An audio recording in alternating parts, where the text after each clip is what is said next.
Straight ahead on CCX News, your first look at the new plans for the shops at Arbor Lakes in Maple Grove. Plus, a close-knit group puts their needles to work. It always feels good to give back and not just be knitting for yourself. But first, a scorching community backlash to the so-called Project Hot Dish. Brooklyn Park is built on the premise of building around parks, not massive industrial complexes 4 stories high. Why neighbors don't want a development with a somewhat secret identity in Brooklyn Park. CCX News starts right now. Hello everyone, and thanks for joining us. It's called Project Hot Dish. However, Brooklyn Park leaders won't officially name the Fortune 500 company planning to bring big business to the city. The plan is drawing heat from residents in Brooklyn Park and Champlin who live near the proposed building site. Here's reporter Sonia Goins. Shannon, the plan is to build a 2.6 million square foot facility right off 169, not too far from the corn maze. Now the company plans to bring about 2,500 jobs and operate around the clock, but that has some residents worried about what that might do to their neighborhood. They voiced their concerns during Wednesday night's Planning Commission meeting. They are a Fortune 500 company, I can tell you that. The Planning Commission came prepared with a lot of information. They brought slides, maps, and graphs. It's very common around the country and in our world that they're not quite ready to come forward. However, some members in the audience say they worried about what's not being shown. I giggled like a lot of people did when the presentation was being made and they were saying, well, we're not going to talk about who it is.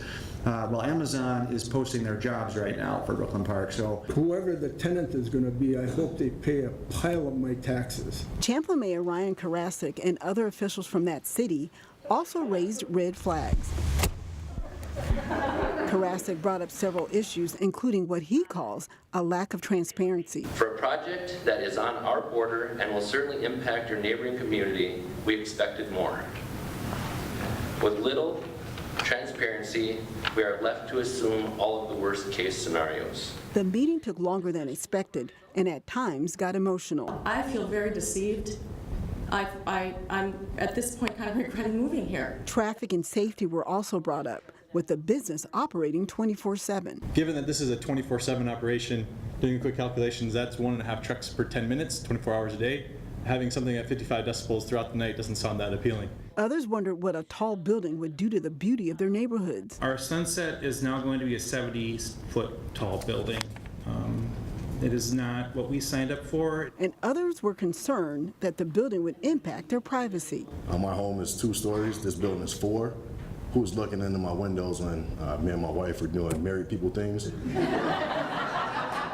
Now, I reached out to a representative for Scannell Development and asked if the tenant was Amazon. They told me no comment. They also wouldn't say when they would make that information available to the public. In Brooklyn Park, Sonia Goins, CCX News. The Planning Commission recommended denial of the project by a 4-3 vote. The City Council, though, has the final say with a meeting scheduled for October 8th. The shops at Arbor Lakes are looking to get a makeover. Reporter Meredith Hackler joins us now from the Maple Grove Shopping Center and shows us what they would like to see done. Meredith? Shannon, this area behind me is very pretty to look at and a great place to take a walk, but management here at Arbor Lakes would like to see this road extended through the walkway to make it more accessible to car traffic instead of foot traffic. Shopping until you drop is what you would expect at the shops of Arbor Lakes, but the retail environment has changed, leading to plans to help fill empty storefronts. We're proposing to remodel this area and add roadway connectivity, on-street angled parking, add some new features to the area, some new amenities to the area, and really improve the area in general, make it more convenient to our shoppers. The concept plans for the changes were approved by the city on August 20th. On Wednesday night, the shops held an open house to inform citizens about the changes they would like to make. This isn't a takeaway from the shopping center. This is an add and an improvement to the shopping center, just bringing it up to the times. We've listened to our retailers, we've listened to our customers, and they're demanding a change to make more convenience and to make some of this space more readily available to future tenants. While some shoppers agree the convenience factor would be beneficial. I know things have been kind of slowing down here, so I think that more parking will be helpful with that. I know people don't want to walk all the way from like a million miles away. Others say they worry the area would be more dangerous to pedestrians and drivers. The roundabouts are kind of chaotic, like walking through, people don't necessarily stop for you. So I think if this were to turn into a street, I think there'd be more traffic, more chaotic issues, and people stopping last minute, getting out, leaving their car running or something like that. Overall, the shops say they want to do what they can to make shopping as enjoyable as possible. Today's consumer is on the go and busy schedules, so the more that we can make the quick in and out accessibility available seems to be working really well. Now, I spoke to a city administrator earlier today, and she said the next step in this process is for the shops to submit their development plan to City Council for approval. They have yet to submit that plan to the city at this time. Live in Maple Grove, Meredith Hackler, CCX News. All right, thank you, Meredith. Now to Local Vote 2018. Wednesday night saw another candidate forum in House District 34A representing Maple Grove, Dayton, and Rogers. Republican Kristen Robbins faced off against DFLer Dan Salone. Here's where they stand on transportation funding. We are putting more people on the same amount of roads, and it's frustrating. So I share the frustration we all seem to have with longer commutes and longer times taking our kids to activities. So I really think we need to have a dedicated, stable source of funding for transportation, and I do not believe that comes from increasing the gas tax. I think that we have the opportunity to dedicate existing taxes on auto repair, auto parts, and car leases, and put that money dedicated, set aside for roads and bridges, and I think that is a much more stable source of funding than relying on the gas tax, which has been bringing in less revenue over the years as CAFE standards have improved. It's kind of an emergent need, and that's a bad place for us to be in as a state. And unfortunately, decisions on how to fund things like this, infrastructure and roads, usually don't take place until the second year at the legislature. But fortunately, I think that does give us time to work in a bipartisan fashion to find the funds that work best for Minnesotans. I think we don't need a showdown over where this funding is going to come from. And so I think both sides of the aisle need to know that there are people who are willing to work together on finding what source of funds is right for Minnesotans. And so that's why, for me, all options are on the table, and I'm willing to discuss anything to fix our roads and bridges and keep our motorists safe. To see the entire forum, go to our website, ccxmedia.org, and click on Local Vote 2018. For one group of women, a ladies' night out is a chance to help out. We'll show you what they're doing up next. Plus, get set for a couple of big football matchups Friday, including district rivals Cooper against Armstrong. But first, even chillier. Temperatures only reach the 50s on Friday. A woman from Brooklyn Park gave us a call a few weeks ago explaining how a group of women knit for charity, producing hats and scarves that are as warm as their hearts. I really believe in having a knitting community, and I think that this has really grown to be that. A good knitter often doesn't like to knit alone. You know, sometimes it's hard. You know, as a knitter, a solo knitter, you're not sure, should I make this? Should I not make this? Will anybody like this? So it's nice for them to inspire each other. A group of women from all over the Northwest Metro come here to gather and knit in Julie Eisberg's yarn shop once a month. I just provide them an environment that they can come and all knit together and collaborate and inspire each other. This last summer, they decided to put their needles to work for a good cause. We call it knitting for a cause or knitting for charity. Most knitters have what we call a stash, and that's extra yarn. And so that's what we had suggested is, you know, don't throw your stash away. Bring it in and make something. Just had some yarn that I'd bought here and just thought this would make a pretty hat for somebody, so. The projects have made them even more close-knit as they churn out hats for cancer patients, veterans, or homeless teens. Well, there's such a wonderful turnout, and they choose what they want to make. Now they're doing hats, or no, they're doing fingerless mittens and scarves for Eagle's Nest. We have 15, 16 women back there knitting, and then not just the women that are here, but they drop them off too. So I don't even know how many total are knitting? It always feels good to give back and not just be knitting for yourself. And they're fun projects that go quick, and it's just a great way to meet additional new people too. So it's just a win-win for everybody. And the group gets together the second Wednesday of every month at All About Yarn in Coon Rapids. Still ahead, why a Plymouth movie theater wants your old VHS tapes. But first, a local high school golfer is in California for a special golf event. John Jacobson has his story next in sports. It's a battle for bragging rights for football in the Robbinsdale School District this week. Unbeaten Cooper makes the short trip to Armstrong to take on the Falcons. Cooper is picking up right where they left off last season when they were unbeaten in the regular season. The Hawks are 4-0 with 3 blowout wins and a 7-point victory over Spring Lake Park. They are ranked 4th in Class 5A this week. Armstrong is 2-2. The Falcons have won 2 straight games and posted better than 40 points in each of those wins. Cooper has won 3 of the past 4 games against the Falcons. You can watch the Hawks and the Falcons live on CCX1 and online at ccxmedia.org at 5 p.m. Friday, or catch the replay Saturday afternoon at 4. Like Cooper, the Providence Academy football team is 4-0. As Jay Wilcox reports, they're set for a good test this week. To say things have gone pretty well for the Providence football team this fall is an understatement. The Lions are 4-0 and have outscored their first 4 opponents 173-6. Yeah, we're meshing really well together with all the 4 schools coming together. Better start than last year. We were 3-1 at this point. No, I couldn't be happier with how we started. So, especially in a new year with new coach, new system on offense, and we've been rolling and it's been great.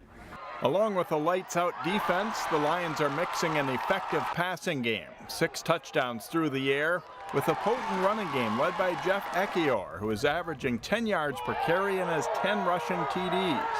I think our offense is pretty dangerous. We haven't had to throw as much as we had to because of the success we've had running as a team. But I think when we face a team that's able to do more against us on the run, our passing is definitely going to show a lot more than it has.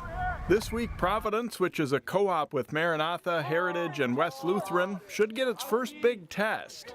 They face another 4-0 team, Mound West Tonka, on the road. It'll be good to finally get a test for the season, see how we push through that hard, difficult time, and hopefully we come out the win. So yeah, I think it's going to be really good for us to face a more challenging team, maybe a team that can maybe put up some points on us, but yeah, we're excited for it. Mound West Tonka is good. They're 4-0. They've played 2 of the same opponents we have and did the same thing to them that we did. So, you know, on paper, we look like we match up pretty well. And I'm pretty excited. This is, I told the kids, this is what you play for. You play for the tough games, right? Those are the ones you live for. It's their homecoming, so they're going to have tons of people in the stands. It's going to be that awesome kind of Friday night experience. So we're excited for this one. The Lions know the second half of the schedule is tougher than the first. All the better to get set for a playoff run. Jay Wilcox, CCX Sports. Providence moved into the state Class 4A rankings this week. They are tied for 10th in the poll, while Mound West Tonka is 9th. A Maple Grove teen is in California for the weekend, not to relax, but to play 3 rounds of golf at one of the most beautiful locations in the world. Kurt Lambert says he's been swinging a golf club since age 2. Many of his hours learning the game came here at Eagle Lake Golf Course in Plymouth. As part of the First Tee program offered nationwide and locally at this 3 Rivers Park District course, Kurt is ready for the golf experience of his young life this weekend. He's one of 81 First Tee juniors from around the country who will play with a Champions Tour Pro at the Pure Insurance event at Pebble Beach Golf Club in Northern California. The process to be chosen was not easy. You have to write an essay, and you have to do an interview throughout some panels of judges through the First Tee. And I found out on the Golf Channel they actually announced my name, so it's pretty cool to see my name on there for the first time. When we talked to Kurt last Friday, he didn't know which senior he would be paired with this weekend. Turns out it's Kenny Perry, a 3-time winner at the 3M Championship in Blaine, an event that Kurt knows well. I volunteered there for 3 years now, so it's been a good experience, kind of getting to know what the guys kind of like and kind of how they play their game. He's planning to play college golf and hoping for a career in the golf industry, hopefully as a pro. Wherever his future in the game lies, this weekend could be the start of it all. Yeah, I'm looking forward to the experience of kind of what it would really feel like to be a big-time golfer in the tour. So I just want to get an experience out of this and play at the best golf course I've ever dreamed of since I was a really little kid. Kurt tees off with Kenny Perry and 2 amateurs Friday afternoon at Pebble Beach. Saturday they play at nearby Poppy Hills Golf Course with Sunday to be determined. That's all for sports. Shannon, back to you. All right. Thanks, John. Today in Local Vote 2018, we continue to show you who is on the ballot in Crystal. Running for your vote in Ward 1. Here are the candidate statements from THERESE KISER and David Sefrin. Hello, I am THERESE KISER and I'm running for Crystal City Council Ward 1. Crystal has been my home for 25 years. My husband and I have raised our children in this great community. We have wonderful neighborhoods, unique businesses, great parks and green spaces that make for a vibrant community.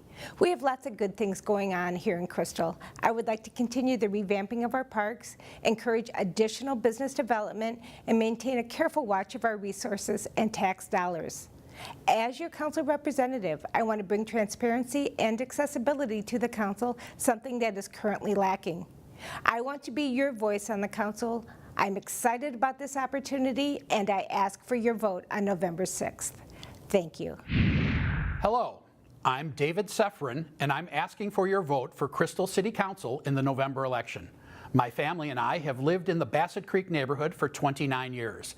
I have volunteered on the Crystal Code Review Task Force, and I attended the Citizens Police Academy.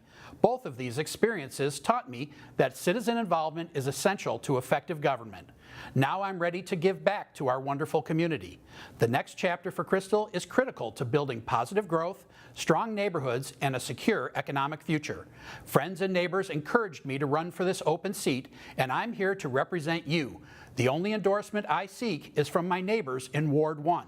This starts with you when you visit the ballot box on November 6th. I will be honored to represent you here in Crystal. To learn more about me, please visit Sefrin4Crystal.com. Thank you. Up next, your old VHS tapes could be worth something after all. Why a Plymouth movie theater wants them when we come back. And finally, how to actually get something in return for those old VHS tapes. You could earn a ticket to the movies. From now until the end of October, bring in any movie on VHS tapes that were major releases to Willow Creek Theater in Plymouth. The movies must also have the box with the cover art.